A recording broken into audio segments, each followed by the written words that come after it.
कैसी लड़की से शादी कर दी हमने उसकी। अगर उनकी सांसें रुकी तो मैं भी नहीं जी पाऊंगी। तो एपिसोड की शुरुआत होती है झनक से। झनक कहती है कि अगर अनिरुद्ध को कुछ भी हो गया वो नहीं जी पाएगी, वो मर जाएगी और अब मैं ही उनकी जान बचाऊंगी। छोटन, मैं सर जी को वापस लेकर के आऊंगी। मैं सर जी को कुछ नहीं होने दूंगी। ये कहते हुए झनक दौड़ती हुई चली जाती है। आदित्य कपूर उसके पीछे जाना चाहता है, लेकिन छोटन कहता है कि आप रुक जाओ, उसको अभी समय चाहिए खुद के लिए। लेकिन वो गाड़ी पे बैठती है और मंदिर की तरफ चली जाती है। मंदिर में एक अलग ड्रामेटिक सीन चलता है, लेकिन उससे पहले शुभो को फोन लगाता है छोटन। छोटन को 2-4-10 बातें शुभो सुना देता है। सफेद झूठ बोल रहे हो तुम। सारा तुम्हारा क्या कराया है? अनिरुद्ध फ्लाइट में क्यों नहीं बैठा? हाँ? वो कुछ बोलना चाह रहा है कि अनिरुद्ध हॉस्पिटल में है। बैकग्राउंड में ये समझ में नहीं आता है लोगों को कि फोन चल रहा है। विपाशा, लाल, तनुजा शुरू हो जाती है कि लो अब इनके बहाने शुरू हो गए हैं। अनी की लाइफ खराब करने में लगे हो। ऐसा लगता है छोटू ना झनक से कमीशन लेते हैं। देखा, जो अर्शी ने कहा था वही हुआ है। ये सब बातें बकवास हो रही है, लेकिन छोटन कहता है कि देखिए ये हॉस्पिटल का नाम है, आपको झूठ लग रहा है या जो भी लग रहा है, आप यहाँ पे आकर के देख लीजिए। अनिरुद्ध को हार्ट ब्लॉकेज हुआ है, सीवियर है, बहुत क्रिटिकल कंडीशन में है, लाइफ सपोर्टिंग पर है, डॉक्टर ऑपरेशन करने से घबरा रहे हैं। इतनी बात बोलते हैं, वो फोन रखता है और शुभो की हालत खराब हो जाती है। ये बात सुन करके ऑपरेशन करना बहुत रिस्की है। वो शैटर्ड होकर गिरता है, सोफे पे बैठता है, तनुजा को बताता है। तनुजा परेशान हो जाती है। विपाशा को अभी भी बिलीव नहीं हो रहा। विपाशा को लग रहा है अभी भी नाटक कर रहे हैं। वहीं पे बड़ो माँ, नोवेयर हाउ, बड़ो माँ ये कहती है कि जनक उसकी लाइफ में होती तो ऐसा नहीं होता। पर मुझे विश्वास है अगर जनक उसके साथ है तो उसकी प्रार्थनाओं में इतनी शक्ति है कि मैं जनक को फोन लगा देती हूँ। तनुजा उसका शोल्डर पकड़ लेती है, उसके हाथ पकड़ लेती है और झकझोर देती है उसको। और दुनिया की जनक जनक जनक इतना सब कुछ हो जाने के बाद भी जनक का नाम ले रही है आप। वहीं पे शुभो बोलता है कि देखो इनको कोई फर्क नहीं पड़ेगा, हमारे बेटे की प्रॉब्लम है, हमारे बेटे की जान जाएगी, अगर आपको इस घर में रहना है उस लड़की का नाम कोई नहीं लेगा, कभी नहीं लेगा, सुना आपने? कोई नहीं। इसलिए चलो। और सब आनंद फानंद में हॉस्पिटल की तरफ भागते हैं। वहीं पर बड़ो माँ का डायलॉग आता है कि झनक तुम कहाँ हो? झनक, मैं तुम्हें फ़ोन लगाना चाहती हूँ। झनक, मैं तुम्हें बताना चाहती हूँ कि क्या हो रहा है अनिरुद्ध के साथ। लेकिन उसको पता नहीं है कि झनक तो ऑलरेडी वहाँ पे है। खैर, झनक मंदिर की तरफ बढ़ती है और मंदिर में जो ड्रामा होता है वो नेक्स्ट लेवल होता है। वो मंदिर में भागते-भागते आती है, पंडित जी को आवाज़ लगाती है। पंडित जी दौड़ के उसके पास आते हैं अब मेरे पति को प्लीज बचा लीजिए। और पंडित जी को कहती है कि मेरे पति की हालत बहुत ख़राब है, बहुत सीरियस है और मुझे पूजा करवानी है। लेकिन पंडित जी कह देते हैं कि देखो, तुम लाइन में लगी हो, तुम्हारा आदमी मरे या जिए उससे कोई फ़र्क नहीं पड़ता है। पहले जो लाइन में लगे लोग हैं उनकी पूजा करवानी है। बस तरस खाइए, मुझ पे तरस खाइए, मेरे सुहाग की जान खतरे में है। और पंडित जी कहते हैं कि एक काम करो, जब तक तुम पूजा की सामग्री की तैयारी कर लो और फिर जब तक ये लाइन भी खत्म हो जाएगी और तुम पूजा भी कर लेना। जनक को समझ में आता है कि अरे उसके पास तो पैसे ही नहीं है।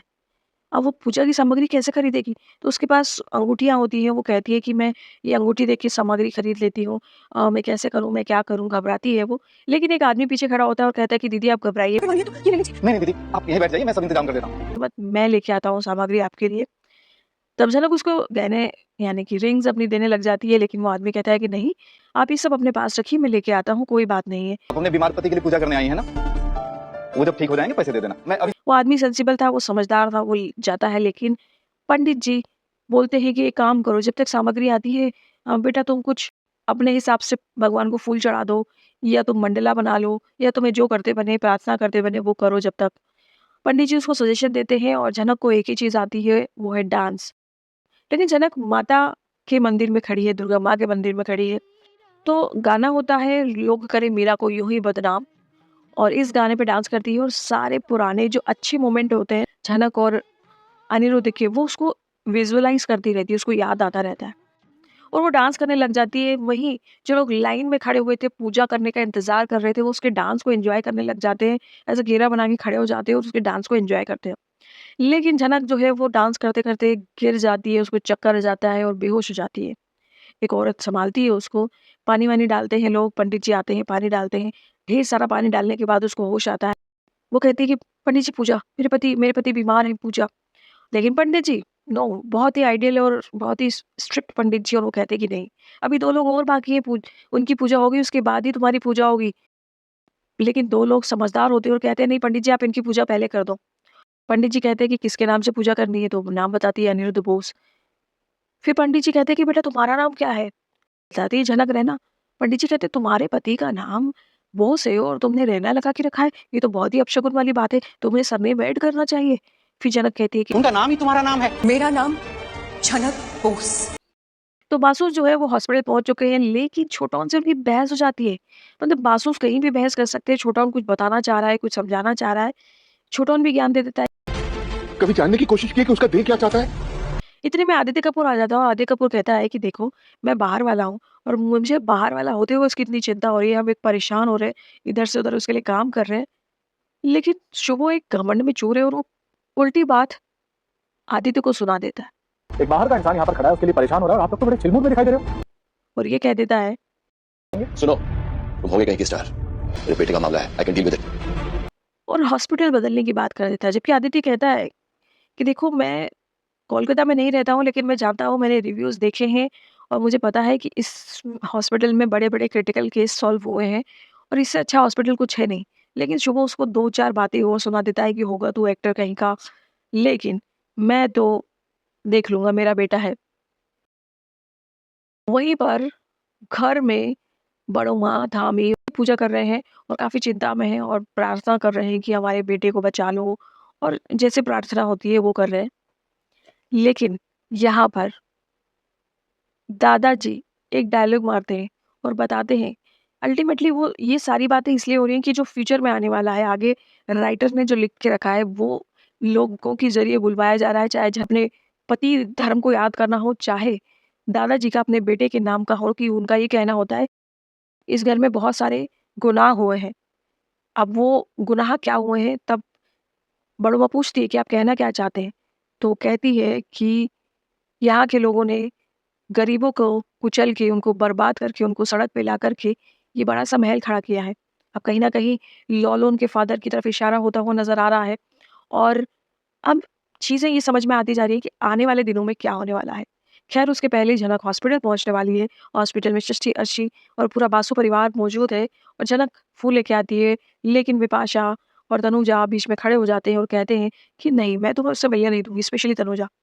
और झलक का जैसे प्रोमो में हमने देखा है वही होता है और उसके बाद वो त्रिशूल उठाती है, जो विजुअलाइज़ करते हैं जो माता जी का वो एक्चुअली विपाशा विजुअलाइज़ करती है और क्योंकि वो त्रिशूल उठाती है तो उसको लगता है कि वो साक्षात माता आ गई इसके अंदर। लेकिन ऐसा कुछ होता नहीं है। शुभो से बहस करती है, शुभो को 2-4-10 बातें सुना देती है और तनुजा को भी बहुत कुछ सुनाती है और कहती है कि मैं ऑपरेशन थिएटर में तो जाके रहूँगी और अनिरुद्ध से मिलके रहूँगी और वाक़ई में वो जाती है और उसके फूल, वो जो चमत्कारी फूल है, द मैजिकल फ्लावर, उस मैजिकल फ्लावर के यानी वो चमत्कारी जो फूल है, जो भगवान की तरफ से आया है, वो चढ़ाती है और अनिरुद्ध ठीक हो जाता है। ऐसा लगता है कि काश ये चमत्कारी फूल सच्चाई में भी होता, कितने लोगों की जान बच जाती in real, specially in Covid. ख़ैर, ये तो सीरियल है और सीरियल में कुछ भी हो सकता है और जैसा प्रोमो में दिखाया है, वो कल की डेट में आने वाला है। तो कल जो प्रोमो में इतने दिनों से दिखा रहे हैं, माताजी त्रिशूल लिए हुए दिखाई दे रही हैं झनक के रूप में, वो कल दिखाई जाने वाला है। उसके बाद फिर झनक घर आएगी और फिर लालन वाला सीन शुरू होने वाला है। ये सब आगे दिखाया जाएगा। आपको क्या लगता है? कमेंट सेक्शन में ज़रूर बताइएगा। वीडियो अच्छा लगा हो तो लाइक कर दीजिएगा। चैनल अभी तक सब्सक्राइब नहीं किया हो तो प्लीज़ सब्सक्राइब कर दीजिएगा दोस्तों। Thank you for watching.